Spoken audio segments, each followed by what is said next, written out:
কথা বুঝেন?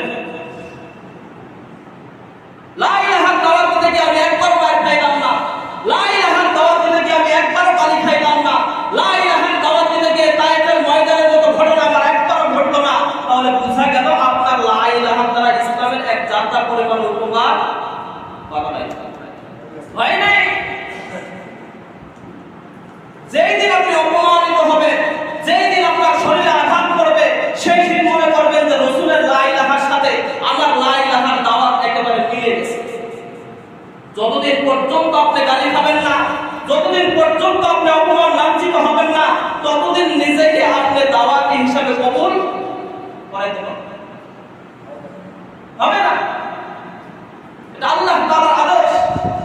যদি লা ইলাহার দাওয়াত আপনার কবুলই হইতো, তাহলে আপনি সুন্দর জামা গায়ে দিয়ে লা ইলাহার দাওয়াত যদি আপনার কবুলই হইতো, তাহলে সুন্দর ফিটফাট হয়ে আপনি চলতে পারতেন না। কারণ তায়েফের জমিনে লা ইলাহার দাওয়াতের কারণে রাসূলের গায়ে, রাসূলের শরীরে যেভাবে রক্ত ঝরেছে, তায়েফের ময়দানের মধ্যে যে ঘটনা ঘটেছে, ওই রকম ঘটনা যদি আপনি না ঘটাইতে পারেন, তাহলে আপনার দাওয়াত কবুল হয় না।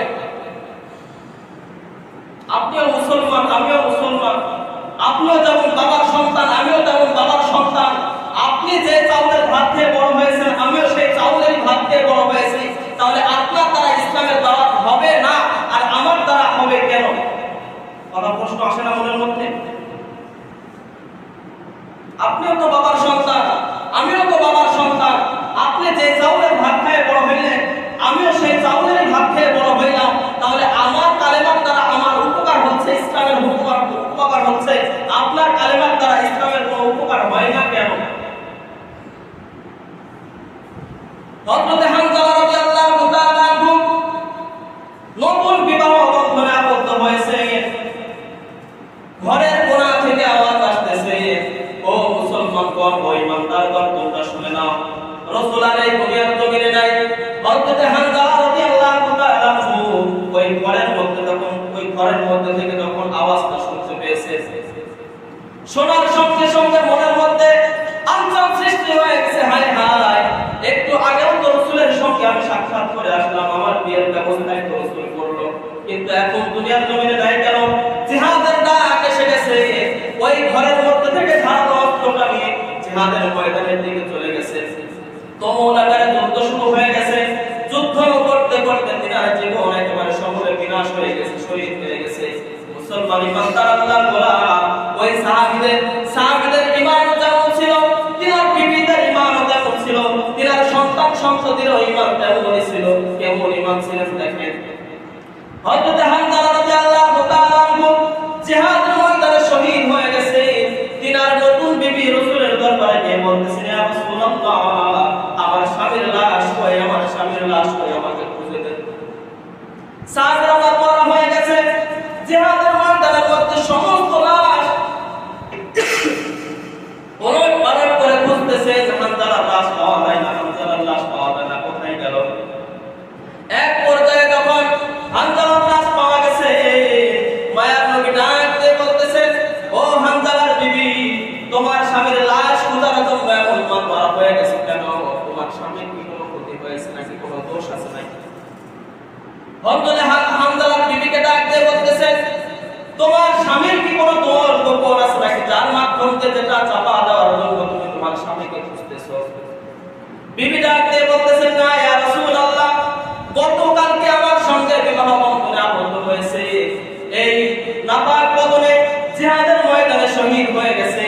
আমি চিন্তা করতেছি, সারা জীবন নামাজ পড়লো, হজ করলো, যাকাত দিল, সমস্ত রকম ভালো আমল করার পরে এই ছোট্ট একটা বদ আমলের কারণে, এই নাপাকিত্বকে অবস্থান করার কারণে আজকে জিহাদে শহীদ হয়ে গেল। এই মাধ্যম দিয়ে যদি আল্লাহ পাক রব্বুল আলামিন নারাজ হয়ে যায়, আমার স্বামীর এই 5 ওয়াক্ত নামাজ কোনো কাজে আসবে না, এই হজ কোনো কাজে আসবে না, দান সদকা কোনো কাজে আসবে না।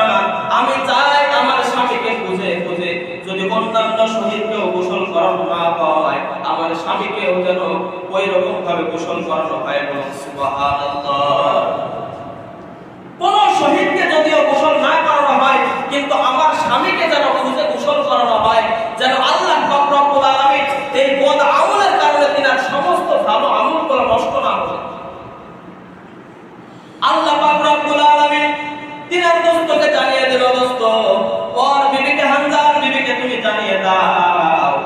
জিহাদের ময়দানে তার ঈমান আল্লাহ তাআলার দরবারে এমন পর্যন্ত কবুল হয়ে গেছে, বলে অন্যান্য সাহাবীরা ওই সাহাবীর কাছে গিয়ে দেখে দাড়ির মধ্যে এমন ভাবে টপ টপ করে পানি পড়তেছে, বলে এখন যেমন গোসল করলে দাড়ি বেয়ে বেয়ে পানি পড়ে, ওই হানজালা আমলগুলো আল্লাহ পাক রব্বুল আলামিন এত পছন্দ করেছে, বলে জিহাদের ময়দানে শহীদ হওয়ার কারণে আল্লাহ পাক রব্বুল আলামিন তার জীবনের সমস্ত গুনাহ খাতাকে মাফ করে দিয়েছে। বলুন সুবহানাল্লাহ। এখন প্রশ্ন করতে পারেন, হুজুর জিহাদের ময়দানে শহীদ হয়েছে তাই হাউজে কাউসারের পানি সে পান করতে পারবে? বলে না। যদি আপনি হাউজে কাউসারের পানি পান করতে চান, যদি সূরাতুল কাউসারের মধ্যে আপনি শামিল হতে চান, আপনার আমল এমন ভাবে আপনি গঠন করবেন, বলে আপনার আমল থেকে যেন কাল কিয়ামতের ময়দানে আল্লাহ পাক রব্বুল আলামিন আপনার আমল নামার মধ্যে জাহান্নাম দিতে লজ্জিত বোধ করেন। সাহাবীরা প্রশ্ন করতেছেন, ইয়া রাসূলুল্লাহ, দুনিয়ার জমিনে তো আমরা ঈমান আনয়ন করলাম, তাহলে কি এমন আমল করব, কি এমন আমল করলে আমরা হাউজে কাউসারের পানি পান করতে পারব? তো রাসূল সাল্লাল্লাহু আলাইহি ওয়াসাল্লাম বললেন, দুইটা সম্পদ তোমরা গচ্ছিত করো। সবাই বলেন কয়টা সম্পদ? সবাই বলেন কয়টা সম্পদ? দুইটা সম্পদ তোমরা গচ্ছিত করো। এই দুইটা সম্পদ যদি তোমরা গচ্ছিত করতে পারো, কাল কিয়ামতের ময়দানে আল্লাহ পাক রব্বুল আলামিনের ওয়াদা অনুযায়ী তোমরা জান্নাতে হাউজে কাউসারের পানি পান করতে পারবে। বলো সুবহানাল্লাহ। এবং সাহাবীরা, বিভিন্ন সাহাবীদের মনের মধ্যে লোভ জাগ্রত হয়ে গেছে, হায় হায় রাসূল কি এমন সম্পদ গচ্ছিত করতে বলল। এখন বারবার রাসূলের দরবারে গিয়ে বলতেছেন, ইয়া রাসূলুল্লাহ, আমরা কি স্বর্ণ চাঁদি সম্পদ গচ্ছিত করব নাকি জমি জমা সম্পদ গচ্ছিত করব? কি বলেন? রাসূল সাল্লাল্লাহু আলাইহি ওয়াসাল্লাম রাগান্বিত হয়ে গেছে, হায় হায় আমি কি এমন সম্পদের কথা বললাম আর সাহাবীরা কি সম্পদ ধরে নিয়েছে। তখন ওমর রাদিয়াল্লাহু তাআলা আনহু যখন রাসূল সাল্লাল্লাহু আলাইহি ওয়াসাল্লামের মন মেজাজ ঠান্ডা হয়ে গেছে, রাগ চলে গেছে, তখন কৌশলে জিজ্ঞাসাবাদ করেছেন যে সাহাবীরা আমাকে জিজ্ঞাসা করতেছেন কি এমন সম্পদ তারা গচ্ছিত করে। তো রাসূল সাল্লাল্লাহু আলাইহি ওয়াসাল্লাম বলেন, তোমরা যদি হাউজে কাউসারের পানি পান করতে চাও তাহলে দুইটা সম্পদ গচ্ছিত করবা। এক নাম্বার জবানকে হেফাজত করবা, আর দুই নাম্বার তোমার শরীরের লজ্জা স্থান হেফাজত করবা। এই দুইটা সম্পদ তোমরা যদি গচ্ছিত করতে পারো, আল্লাহ পাক রব্বুল আলামিন তোমাকে বিনা হিসাবে জান্নাত দান করবে। বলো সুবহানাল্লাহ। এখন দুইটা সম্পদ, আপনার জবানকে আপনি হেফাজত করবেন আর আপনার শরীরের লজ্জা স্থানকে আপনি হেফাজত করবেন।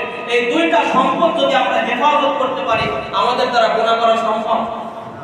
কথা ভাই, আমরা সব থেকে বেশি গুনাহ করি আমরা জবান দিয়ে, আর তার থেকে বড় গুনাহ করি হলো আমাদের শরীরের লজ্জা স্থান দিয়ে। যদি এই দুইটাই আমরা হেফাজত করতে পারি, আমাদের দ্বারা গুনাহ করা কিন্তু সম্ভব হবে। এজন্য ভাই দোস্তার বুজুর্গ, শুধু আমি 5 ওয়াক্ত নামাজ পড়লাম, দানের সময় দান করলাম, সদকার সময় সদকা করলাম, এগুলো তো আমল বাহ্যিক দৃষ্টিতে আল্লাহ পাক রব্বুল আলামিন কবুল করবে, কিন্তু ভিতরগত অবস্থা আপনার শরীরের মধ্যে আপনার জিকিরের কলবকে আপনাকে তরতাজা করা লাগবে। আপনার কলব যদি জিকিরে জিকিরে তরতাজা হয়ে যায়, ওই কলবের দ্বারা গুনাহ করা কখনো সম্ভব না। আপনি মাঠে কাজ করতেছেন, অশ্লীল কথা না বাদ দিয়ে আপনি সুবহানাল্লাহ, আলহামদুলিল্লাহ, ওয়ালা ইলাহা ইল্লাল্লাহ, আল্লাহু আকবার জিকির করতে থাকেন। রাস্তা দিয়ে হাঁটতেছেন, আপনি জিকির করতে থাকেন। আপনি রাস্তা দিয়ে হাঁটতেছেন, দুই বন্ধু যদি জিকির করতে করতে যান, আপনার আমলনামার মধ্যে সওয়াব দিয়ে ভরপুর করে দেবে কে? সবাই বলেন কে? আল্লাহ।